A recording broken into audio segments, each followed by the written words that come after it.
So what if I told you that the secret to real, deep peace wasn't something you had to, go out and find, or something you had to wait for?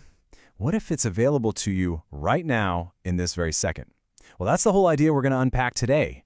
We're diving into the essential, practical advice from Eckhart Tolle's The Power of Now to find that inner stillness, not tomorrow, not next year, but right here, right now.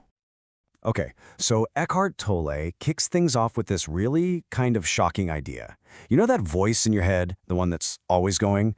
It's like a constant commentator, judging this, worrying about that. We all have it, right? And we just assume, oh, that's just me thinking. It's normal. But Tolle says, hold on. He argues that this isn't just harmless background noise. Nope. He says that voice is the actual root of almost all our suffering. And that constant chatter, that unceasing mental noise, it creates what he calls the unobserved mind. Now think about that term. He basically describes it as a prison we've built for ourselves, inside our own heads. And here's the kicker. He says it's the single biggest obstacle to finding peace. The craziest part? Most of us don't even know we're in the prison. We just think it's, well, reality. So what's at the core of this mental prison? Tolle calls it the ego. And look, when he says ego, he's not talking about being arrogant or having a big head. That's not it at all. For him, the ego is this false self, a kind of phantom identity that's completely made up of our thoughts, our memories, all the labels we give ourselves and others. It's an illusion, a fake me that gets its energy from that constant, nonstop thinking. And this slide really lays it all out, right? It shows this huge contrast. On one side, you've got the ego, that made-up self that's always creating drama, fear, and conflict. But on the other side, you have what he calls being, and that's your true nature. It's who you are underneath all the noise. It's the source of real stillness and peace. And really, his whole message is about learning how to shift your identity from the ego to being. So you're probably wondering, how does this ego thing keep such a tight grip on us? Well, Tolle's answer is actually pretty simple. It traps us in what he calls psychological time. Basically, the ego forces our attention to live anywhere but right here, right now. It's obsessed with the past, all the regrets, the what-ifs, and it's addicted to worrying about the future. Okay, but let's be super clear about something, because this is important. Tolle makes a big distinction. There's clock time, which is totally fine and necessary, right? You need it to set an alarm, to make an appointment, to plan your day. It's a tool. But then there's psychological time, and that is the mind's endless, compulsive obsession with the past and future. See the difference? One is a tool we use, the other is a trap that uses us. Now here's a wild thought, but I want you to really consider it. Fear can't actually exist in the present moment. Just think about it for a second. Whenever you feel fear, what is it about? It's always about something that might happen, isn't it? It's a projection, a story your mind is telling you about the future. And by dragging you into that imaginary future, the mind creates what Tolle calls an anxiety gap. And it fills that gap with all the classics: worry, anxiety, tension, you name it. So, okay, if the mind and its obsession with time are the prison, then what's the escape plan? Well, Tolle tells us there is one single key to get out. And here's the thing, you can't think your way to freedom. No, the key is something much simpler, much more direct. And this is it. This is the solution. If psychological time is the problem, then the answer has to be the one place where that kind of time just doesn't exist. And that place is the present moment. This is the whole game. Learning how to access the incredible power of the now. Honestly, if you remember just one thing from all of this, let it be this. This is the absolute heart of the teaching. Real freedom from all that mental noise and suffering, it's not about endlessly analyzing your past or trying to perfectly control your future. It's found by learning how to step fully and completely into this moment, right here.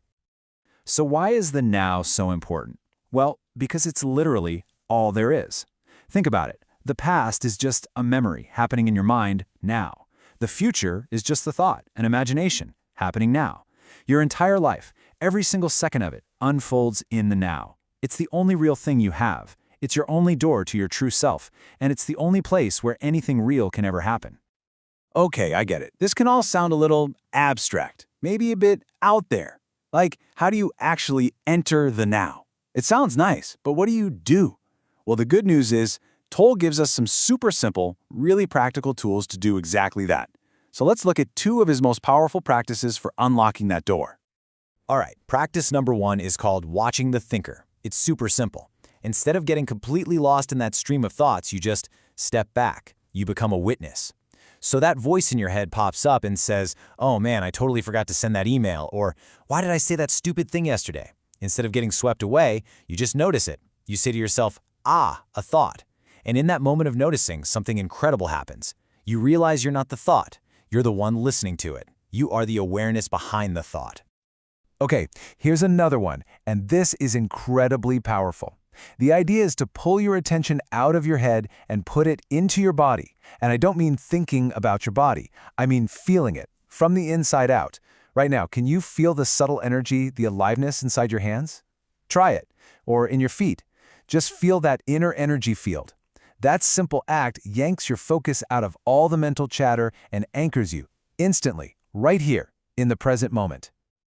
So what's the payoff? What actually happens when you start practicing this stuff? I think a lot of people worry that it means becoming some kind of, I don't know, emotionless robot. But that's not it at all. It's the complete opposite, actually. It's about unlocking a way of living that's so much deeper, so much more vibrant than being stuck in your head all the time. And the benefits, I mean, they're huge. We're talking about a kind of deep inner peace that doesn't get rattled by what's happening around you. We're talking about a genuine joy that just comes from being alive, not from getting something you want. Now look, challenges are still going to come up, that's life, but you'll face them from a totally different place, a place of stillness, of resilience, a place of real power. When you boil it all down, this entire practice is really about one thing: surrender. And I know that word can sound scary. It doesn't mean giving up or being passive, not at all. It means surrendering to what is. It means accepting this moment exactly as it is, without your mind needing to slap a good or bad label on it. The second you stop fighting with reality, the past loses its grip, the mind gets quiet, and your true self, that deep sense of being, finally has a chance to shine through. And that leaves us with Toll's single most powerful question. It's a question you can take with you and use anytime, anywhere. So forget about tomorrow's worries, forget about yesterday's mistakes, don't even think about what might happen in the next 10 minutes. Just stop and ask yourself with complete honesty, right now, in this exact second, what problem do I actually have?